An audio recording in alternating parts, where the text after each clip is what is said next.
Hey guys, so as you know, if you saw my video, I watched Seven Brides for Seven Brothers, and I learned that it was like based on a short story. I ended up getting the book from the library, and I read it, and so I thought I'd just make a quick video comparing the two of them. Because yes, they are pretty different from each other.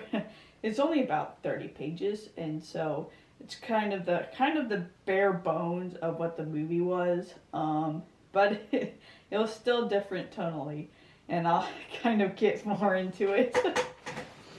Just a kind of a quick kind of idea of what the book was, or a quick, I guess, one sentence kind of describing this book or story. Millie was manipulative as fuck in this story. And let's just rewind back to the beginning and show you how we got to this point. So essentially, there was the Potipes, a father and mother who had these boys, and they lived out in the country and had their own farm. And they would come into town, and they were known in town. Once the parents died, the boys were kind of fending for themselves, and so they spent more and more time out in the country and came into town less and less. Well, let's just say that they didn't paint the Poppy boys in a positive light. They seemed to make them incompetent as fuck because apparently they couldn't clean and they couldn't cook. And it did kind of continually reaffirm how unintelligent they were and how unattractive they were throughout the story. But like I said, they apparently don't know how to cook or clean or just won't. And so they decide, hey, why don't one of us get married and then we can get a wife to do all this for us. And so the oldest ends up drawing the short end of the stick. And that's literally what happened. They end up drawing straws, and the oldest drew the short straw. And so he goes to town, he meets Millie. And I think Millie was actually she was in debt, and she was paying off the debt to the innkeeper, because it mentions that when she got married to the guy, he paid off her debt, or her bond, I think that's what it was called, to the innkeeper. So I'm assuming the reason she was working there, if you want to call it working, was because she was in debt and she was paying off her debt. And so it certainly would explain why she just married some random ass dude. Probably because she thought she was going from a pretty bad situation to a somewhat better situation. And so ultimately they go back to the farm. She learns that she has to take care of, 7 dudes. And it's implied that she starts planning a way to, address that situation. She talks about how she kind of went along with it. Eventually, one of the other the boys decide that, hey, we're gonna find another wife for one of the boys. And of course, they go to town, come back, and nobody wants them. And so Millie is actually the one who suggested that they go into town and kidnap the girls. And she told them about the Sobbin Women and all that.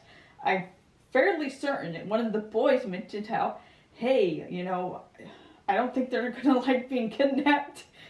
And of course, I'm kind of summarizing this. Just what they're saying. So, she's like, well, if you can't do better than some Romans, and so she's just manipulating the fuck out of them. And so they make the plan, and they get all dressed up, and they go to the shindig that's thrown once a year, and they're playing all nice and all that, till Millie gives a signal, and they literally kidnap the girls at gunpoint. Force all the townspeople into, I think it was the courthouse or the church, one of the two, go off with the girls. The townspeople knock down the, finally are able to knock down this door. By then, it snowed so much that the pass is impassable and they have to wait to spring. Millie gets back to the farm with the girls. And she's giving them tea and all that and trying to play nice to them. But I shit you not, it talks about how the girls thought that Millie was their friend. And so it's low-key acknowledging that she's trying to, become their friends, despite the fact she suggested that she was the one who suggested that the boys kidnap them. Not only that, she throws the boys under the bus and say it was the boys' idea, that she didn't know that they were going to do this, that, hey, why don't we just lock the door, lock the houses, and make them stay in the stable.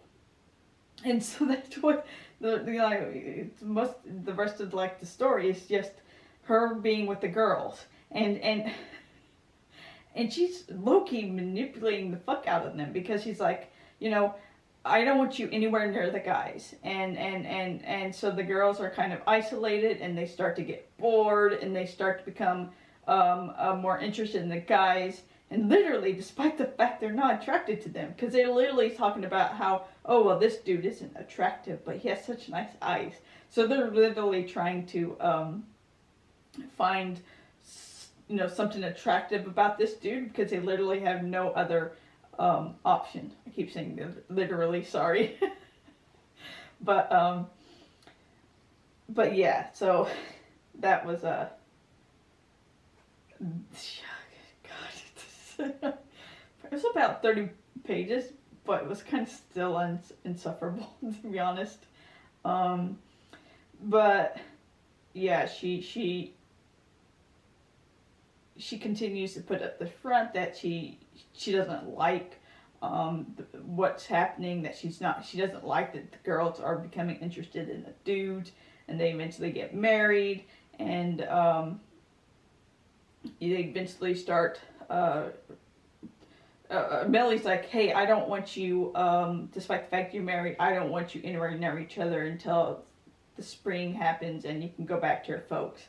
But they steal the keys and start hanging out and kissing and shit like that. Obviously, all part of Millie's plan. And so, yeah, and that's about the time it's revealed that she's pregnant.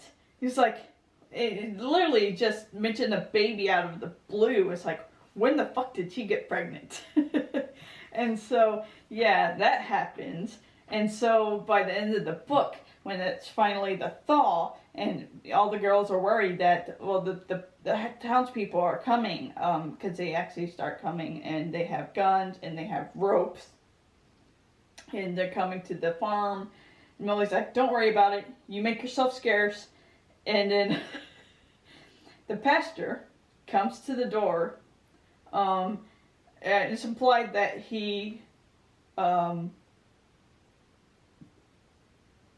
I guess he was so outraged until he realized that the place wasn't what he thought it was, because it talks about how it was like nice and neat and had like some of the seals have flowers on it, and so I guess because it wasn't what he expected, it kind of made him more, it calmed him down. I don't know, it's so ridiculous. And so he goes to the door, she opens up the door, and she has a baby in her arms. She's like, oh, hi, Pastor, are you here to christen the baby? He's like, hey, where's my daughter? And he's like, oh, shh, listen. And there's like, they're humming and sewing. And then, and the other girls are like they were doing chores or some shit like that, cleaning and humming. And apparently, because the girls were content, that pretty much solved the entire solution. It solved the entire problem right there, I guess. They were content, and so the fact that they literally kidnapped them at gunpoint was moot. It was such a ridiculous story. Oh man. Oh man, that's an experience reading that short story after watching the movie. The one thought I did have, I was wondering if they were trying to, like I said before, address like the more serious reality of that time period, because it actually mentions slaves and how Millie was living next to a slave. Maybe this, what Millie did was just a way to survive in that world, especially being a woman. And so that was kind of the only thought I had. But I still preferred the movie, even though it kind of does romanticize his story. But but yeah, that this is one of the, I don't know, kind of the most jarring, movie to watching the movie and then reading the book. This is one of the most jarring experiences, I guess. But yeah, so that was kind of my review of. It's called like the Sobbin Women. That's the name of the short story. But yeah, let's just say I enjoyed the movie more. So, yeah, if you do want to read it, I'm sure it's available somewhere online, ebook version. The one I got, it was interlibrary loan, and it was like a book published in the 30s, and so it's old, really old.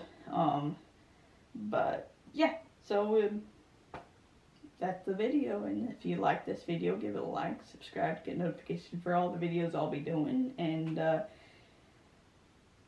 you guys have a nice night, stay safe out there, and talk to you later, bye.